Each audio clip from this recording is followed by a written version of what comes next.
बंदी छोड़ सतगुरु रामपाल जी महाराज जी की जय हो। परमपिता परमेश्वर जी की आप सभी प्यारी आत्माओं को मुझ पवन दास का सत साहिब। पुण्यात्माओं, आप सभी को पता है कि परमपिता परमेश्वर जी ने 4-5 व्हाट्सएप पे शंका समाधान नाम से ग्रुप बनवा रखे हैं। ऐसे ही शंका समाधान ग्रुप नंबर 1 में आज एक किसी भगत भाई का, जो कि राजस्थान के टोंक से हैं, एक ऐसा मैसेज, एक ऐसी फोटो उनकी तरफ से डाली गई थी उनके मोबाइल से, जो अश्लील थी, पोर्न थी, या यूं कह लीजिए कि एक भाई और बहन की बिल्कुल नंगी तस्वीर थी, जो यूट्यूब पे जगत वाले लोग डालते रहते हैं। बहुत सारी पोर्न फिल्में, ब्लू फिल्में पड़ी हुई हैं। तो ऐसी ही एक पोर्न पिक्चर राजस्थान के देवली से एक भगत भाई ने उसमें डाली, और डालने के बाद में काफी भगत भाई बहनों के रिएक्शन भी आए। किन्हीं का रिएक्शन उतावलापन था, किन्हीं का थोड़ा ज्ञान आधारी था, किसी का कैसा था। जैसे परमात्मा ने जिनको जैसी सद्बुद्धि दी है, उस आधार से सबने अपने अपने विचार व्यक्त किए कमेंट्स के माध्यम से। तो दास उसको देख नहीं पाया था, अभी परमात्मा ने दया की है। तो परमात्मा ने दास के अंदर प्रेरणा की कि एक छोटा सा संदेश भगत समाज को जाना चाहिए। बात ये नहीं है कि किसी भगत भाई ने पोर्न पिक्चर क्यों डाली या लोगों ने कमेंट्स क्यों किए, नहीं। मैं इन दोनों बातों से हटके परमात्मा ने जो प्रेरणा की है उस आधार से छोटा सा संदेश देना चाहूंगा। देखो पुण्यात्माओं, आप और हम कोई सामान्य आत्मा नहीं है, और वो व्यक्ति कोई सामान्य आत्मा नहीं है जो गुरुदेव की शरण में है या गुरुदेव की शरण में आने वाला है, क्योंकि विशेष आत्मा ही परमपिता परमेश्वर कबीर साहिब जी को अपना गुरु बनाती हैं। और इस सत भक्ति को अपनाने के बाद में पूज्य गुरुदेव जी ने बताया कि जो गुरु होता है वो लोहार का भी काम करता है, वो कुम्हार का भी काम करता है। जिस प्रकार कुम्हार मटके को अंदर से हाथ रख के बाहर उसको चोट मारता है हल्की हल्की, और लोहार भी लोहे की कोई चीज बनाने के लिए, उसको मूल्यवान बनाने के लिए, कीमत बनाने के लिए, और 5 रुपए की लोहे की कोई कैंची या कोई चाकू, कोई ऐसी चीज बना देता है कि मार्केट में, बाजार में उसकी कीमत लोहे से कई गुना ज्यादा हो जाती है। लेकिन उसके लिए लोहार कितना उसको जलाता है, उसको तपाता है, फिर चोट मारता है, कितना बारीकी से जो चीज बनाना चाहता है उसको तराशता है। कुम्हार भी इसी तरीके से एक मटका बनाने के लिए ना जाने कितने प्रयत्न करता है, तब कहीं जाके वो 5 रुपए की मिट्टी 60, 70, 80 रुपए का एक मटका बन पाती है। तो हम सब उस लोहार के लोहे की तरह हैं, हम सब उस कुम्हार की मिट्टी की तरह हैं। हमारा गुरु उस कुम्हार की तरह है, हमारा गुरु उस लोहार की तरह है, हमारा गुरु उस सुनार की तरह है। और ये भक्ति सीढ़ी दर सीढ़ी आगे चढ़ने की एक प्रक्रिया है। एक दिन में कोई भगत नहीं बन जाता, इस बात को परमात्मा भी जानते हैं, आप और हमें भी जान लेना चाहिए। तो काफी वर्षों से हम में से बहुत सारे भगत भाई बहन, कोई 2-4 से, कोई 5 वर्ष से, कोई 2 वर्ष से, कोई 6 वर्ष से, कोई 10 वर्ष से, कोई 15 वर्ष से परमपिता परमेश्वर सतगुरु रामपाल जी महाराज जी की शरण में है, भक्ति कर रहा है। आज से पहले उस किसी भी ग्रुप में ऐसी कोई भी भद्दी पोस्ट या भद्दा चित्र किसी ने नहीं भेजा। आज क्यों भेजा, हमने यहां पे विचार करना चाहिए, क्यों भेजा। हालांकि मैं उस भगत भाई को अच्छे से जानता हूं जिनके मोबाइल से वो पोर्न पिक्चर भेजी गई है, और मैं ये भी जानता हूं कि उनकी उम्र तकरीबन 60 साल से या 60 साल के आसपास होगी, 50 से 60 के बीच में, और वो भाई सरकारी नौकरी करता है, ड्राइवर है। उनके विचारों से मैं भली भांति परिचित हूं। वो कभी भी ऐसी हरकत नहीं कर सकते, कभी नहीं कर सकते वो। तो हो सकता है गलती से, क्योंकि आप भी जानते हो बच्चों के पास में भी मोबाइल काफी समय रहता है, छोटे बच्चों के पास भी, और नेट पे आप लोग जानते ही हो दुनिया वालों ने कितनी गंदगी फैला रखी है, या वैसे भी हम कोई वीडियो देखते हैं, गुरुजी का सत्संग भी देखते हैं,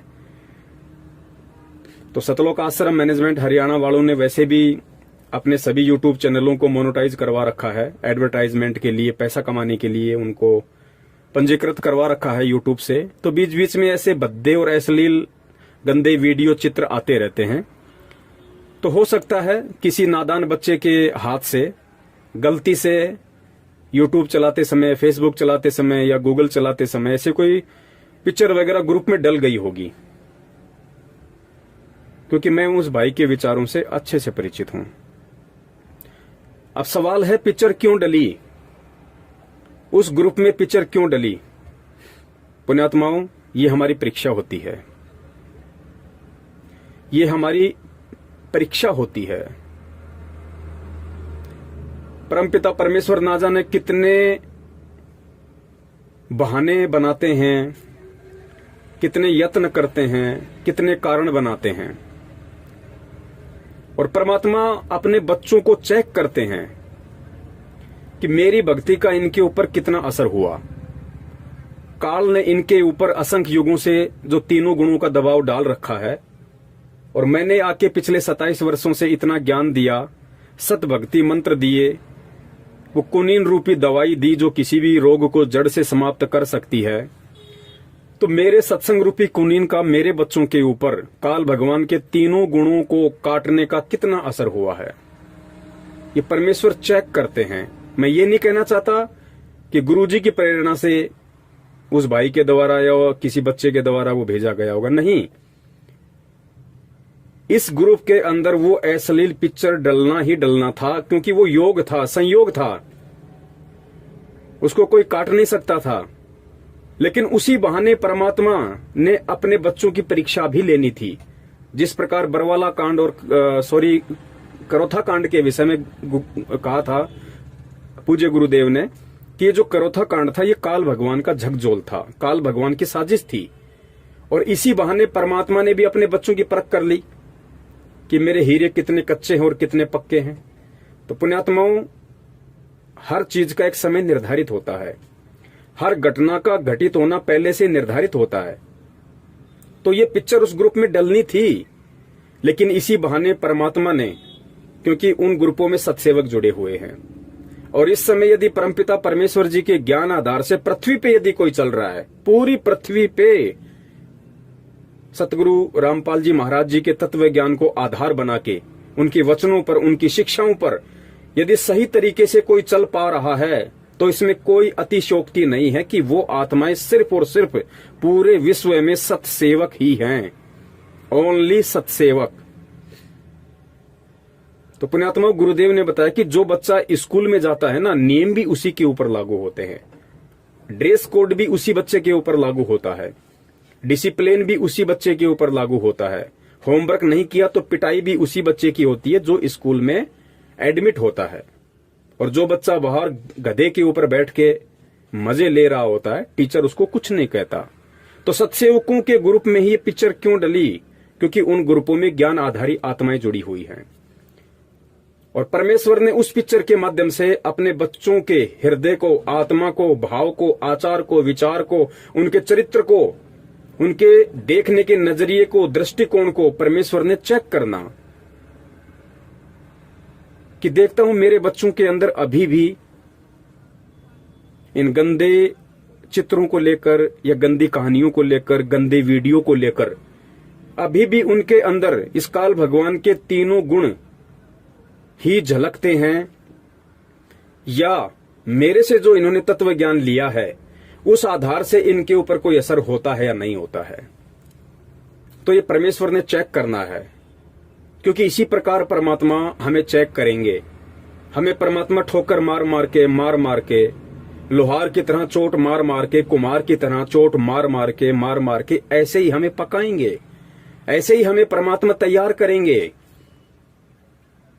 मालिक को तो मालूम है उन सब बातों का कि इनके अंदर अभी तीनों गुणों का कितना प्रभाव है और मेरे ज्ञान का कितना असर है, वो तो अंतर्यामी है।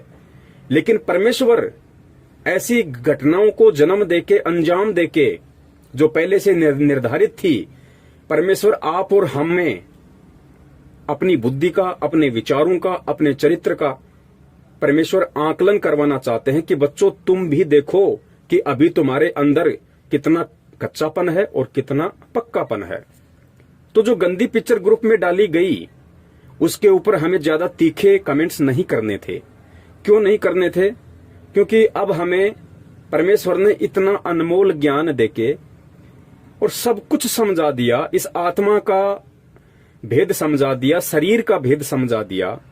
अरे सबको पता है कपड़े के नीचे सभी नंगे हैं। एक इंसान के अलावा ऐसा कौन सा प्राणी है जो अपना शरीर ढकता है, अपने गुप्तांगों को ढकता है? कोई नहीं ढकता। तो क्या हम जब मार्केट में जाते हैं, कोई किसी कुतिये को या कुतिया को देखते हैं, गधे को देखते हैं, बकरी को देखते हैं, या हमने घर में जो कुत्ता और कुतिया पाल रखी है हम उनको देखते हैं, या दीवार से लगी हुई छिपकली को देखते हैं, उसने कौन से कपड़े पहन रखे हैं? उनके भी तो गुप्तांग हैं। उनको देख के हम रिएक्शन क्यों नहीं करते? उनको देख के हमारे अंदर वो भाव उत्पन्न क्यों नहीं होते?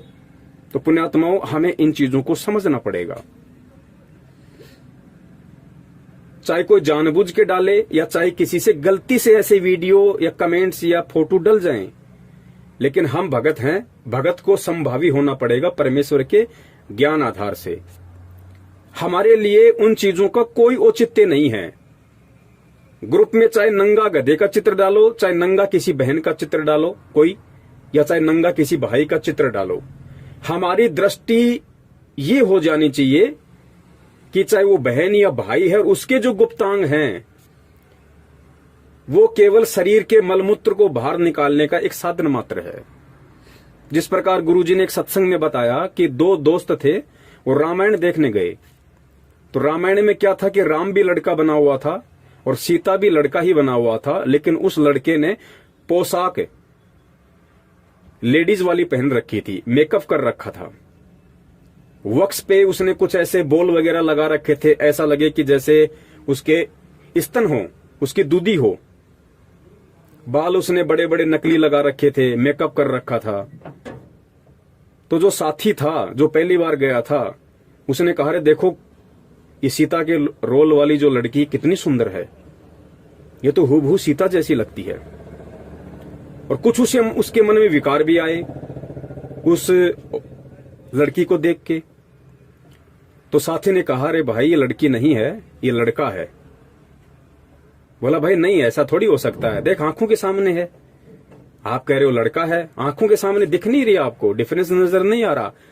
उसने कहा, अरे भाई इसने मेकअप कर रखा है, इसने लड़की वाले ये कपड़े, आभूषण, बाल वगैरह ये सब कुछ कर रखा है, ये लड़की नहीं है। लेकिन उसको जची नहीं। बोला, भाई ऐसा नहीं हो सकता, ये तो लड़की है भाई, और देख कितनी सुंदर है। तो उसका भ्रम निवारण करने के लिए रामायण खत्म होने के बाद दोस्त उसको उस कमरे में ले गया जहां पे वो सीता का रोल कर रहा लड़का अपने वस्त्र वगैरह, अपना मेकअप वगैरह उतारता था। तो वहां गए और उसकी आंखों के सामने जब उस लड़के ने बाल उतारे, कानों से कुंडल उतारे और अपनी छाती के ऊपर जो बोल लगा रखी थी या कोई भी ऐसी वस्तु लगा रखी थी, ऐसा लगे कि जैसे उसकी दूधी है।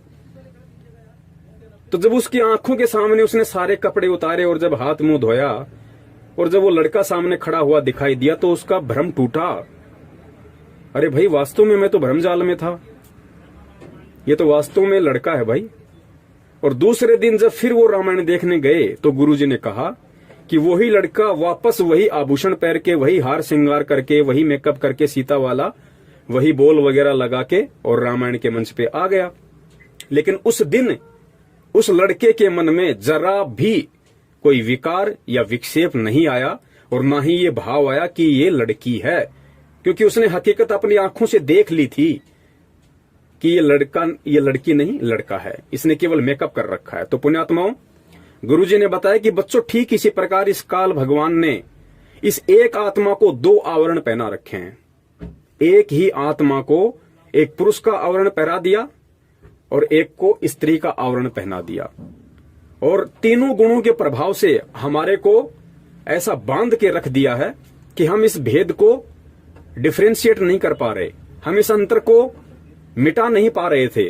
लेकिन पुण्यात्माओं, आज तो गुरुदेव ने हमें ज्ञान दे दिया, आज परमेश्वर ने हमें आत्मा से लेके परमात्मा तक सारा भेद बता दिया, आत्म ज्ञान करवा दिया, परमात्म ज्ञान करवा दिया। अब तो हमारे जाने का समय है। और ऐसे समय में यदि हम इस तरह का रिएक्शन उन चीजों को लेके करेंगे, ठीक है, उस भाई ने अगर अपने मोबाइल से पिक्चर डाली है या डल गई, तो हमारा रिएक्शन कुछ और होना चाहिए था, थोड़ा प्यार से, कि भाई हो सकता है गलती से डल गई होगी, लेकिन आगे से भगत जी ध्यान रखिए। हो सकता है हमें उसको फोन करना चाहिए था, ग्रुप में कमेंट्स करने के बजाय।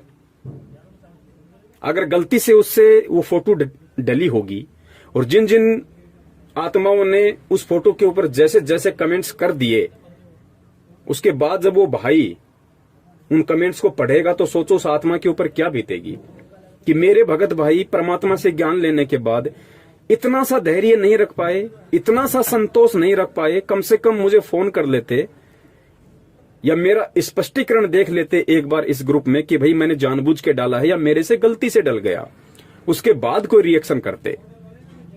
पुण्यात्माओं, परमेश्वर जी ने हमें क्या ज्ञान दिया, परमेश्वर हमें क्या बनाना चाहते हैं, और हम उस ज्ञान को किस तरीके से ले रहे हैं, और हम क्या बनने की दिशा में आगे बढ़ रहे हैं। पुण्यात्माओं, हमारी स्थिति इन गुप्तांगों को लेके एक 2 या 5 वर्ष के बच्चे जैसी हो जानी चाहिए।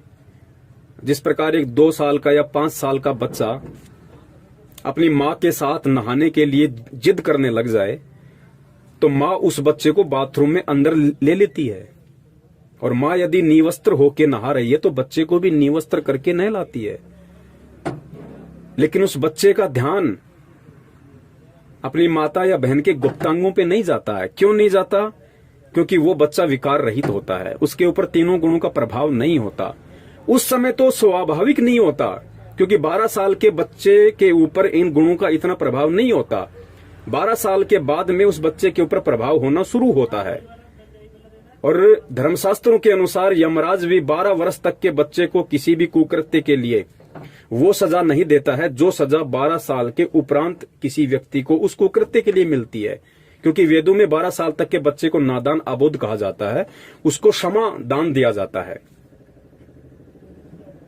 तो पुण्यात्माओं, उस समय तो वो नादान बच्चा, अबोध बच्चा, इसलिए उसके ऊपर विकार हावी नहीं। लेकिन आज तो हमें परमेश्वर ने तत्व ज्ञान दे दिया पुण्यात्माओं। अब हमें इन विकारों को लेकर नादान हो जाना चाहिए, अबोध हो जाना चाहिए, और हमारे बोलने का तरीका, किसी भी चीज को देखने का दृष्टिकोण एक भगत के जैसा होना चाहिए।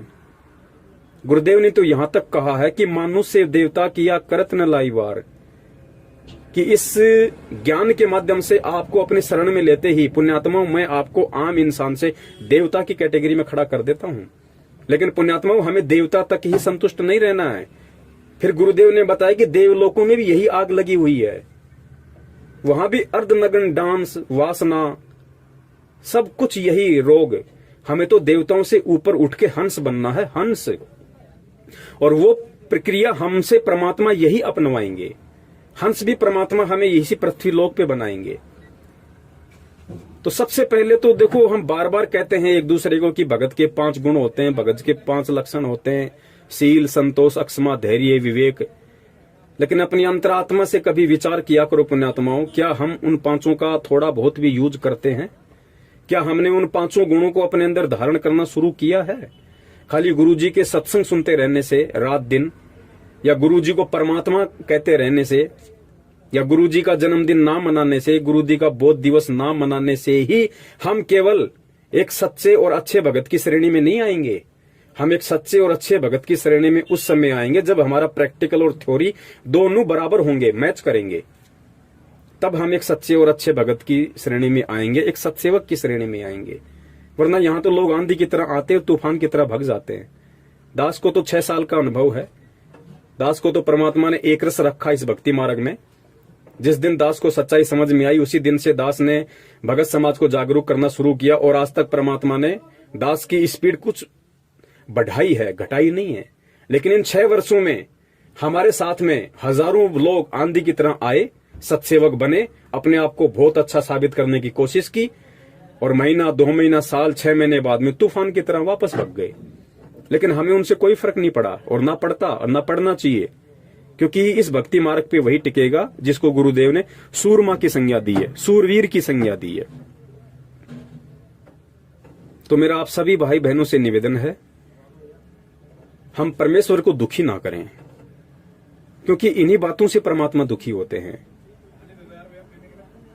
हमारे अंदर देखो, मैं भी मार्केट में गाड़ी लगाता हूं, मेरे पास भी ऐसे ऐसे बहुत सारे लोग आते हैं। कोई शराब पी के आता है, कोई गाड़ी में बैठा बैठा ऑर्डर करता है, कोई एक ही बार में 3-3 बार बोलता है भाई ये लेके आ, प्याज लेके आ, थोड़ा दही और डाल, थोड़ी ग्रेवी डाल।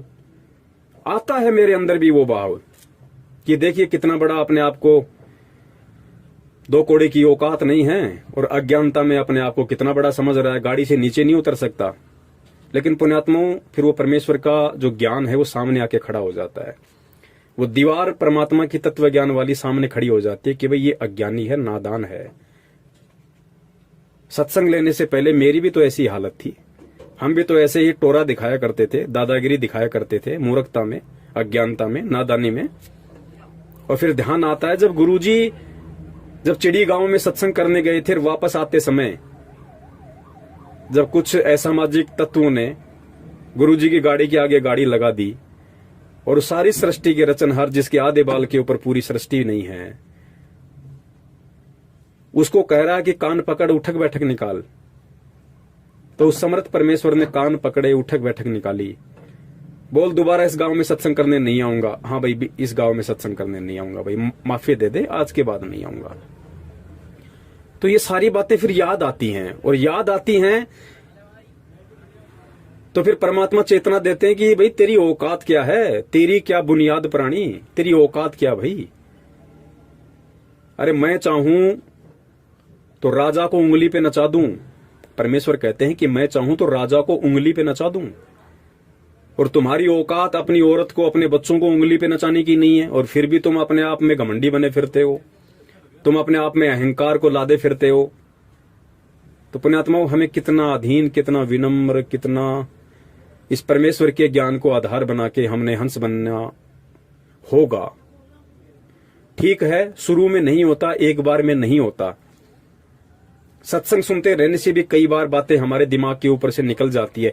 इसीलिए परमात्मा ने ये साध संगति रखवाई है, ये शंका समाधान के प्रोग्राम रखवाए हैं। एक दूसरे भगत भाई बहनों को आपस में जोड़ने के लिए फेसबुक चलाई है, व्हाट्सएप चलाई है, यूट्यूब चलाई है, ताकि हम एक दूसरे से सीखें। कोई अगर कोई बात बोलता है तो हम उसी की बात को ना जानते ना। अभी एक थोड़े दिन पहले एक भाई था, बहुत अच्छे संपर्क है मेरे उससे, 2 साल से संपर्क हैं, सत्सेवक बना हुआ है, जयपुर का रहने वाला है। और जैसे ही मैंने ये कल्कि वाला जो वीडियो उसके पास भेजा लाइव वाला, और उस पे हेडलाइन लिखी हुई थी कि असली कल्कि अवतार संत रामपाल जी महाराज है, तुरंत उसने कमेंट्स कर दिया कि भगत जी, भगत समाज को क्यों मूर्ख बना रहे हो, आप गुरुजी को काल का अवतार क्यों साबित कर रहे हो। अब बताओ, मैंने माथे में 3 थप्पे खाई, मैं क्या कहूं अब उस भाई को। तो मैंने उसको यही कमेंट्स में लिख के भेजा कि भैया, परमेश्वर के ज्ञान आधार से मुझे ऐसा लगता है कि पढ़े लिखे अंधे ऐसे ही व्यक्तियों को कहा जाता है जो व्यक्ति पैकेट को खोले बिना ही अपना मत प्रकट कर देते हैं कि इस पैकेट में क्या है।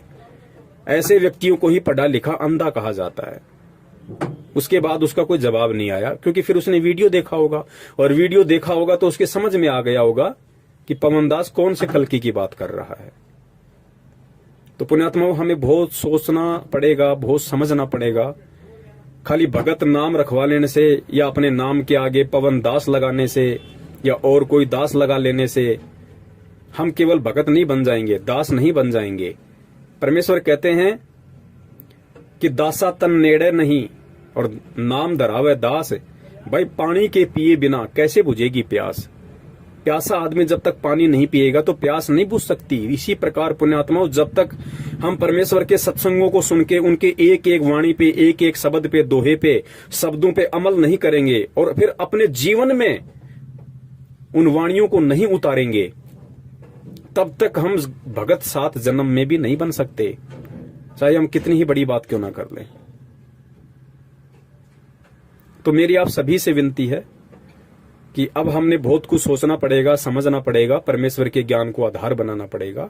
खाली कहने सुनने से बात नहीं पड़ेगी। गुरुजी कहते हैं भाई ये कहने सुनने का नहीं, ये तो कर पाड़ने का मार्ग है, कर पाड़ने का। तो पुण्यात्मा अब हमने कर पाड़ना होगा, गुरुजी के शब्दों को अपने लाइफ में अमल करना होगा भाई, अपने जीवन में उसको चरितार्थ करना होगा। फिर देखना उनका रिएक्शन, फिर देखना तुम्हें खुद महसूस होगा कि हाँ मैं कितना भगत बनता जा रहा हूं, मेरे अंदर कितनी भक्ति प्रवेश हो रही है।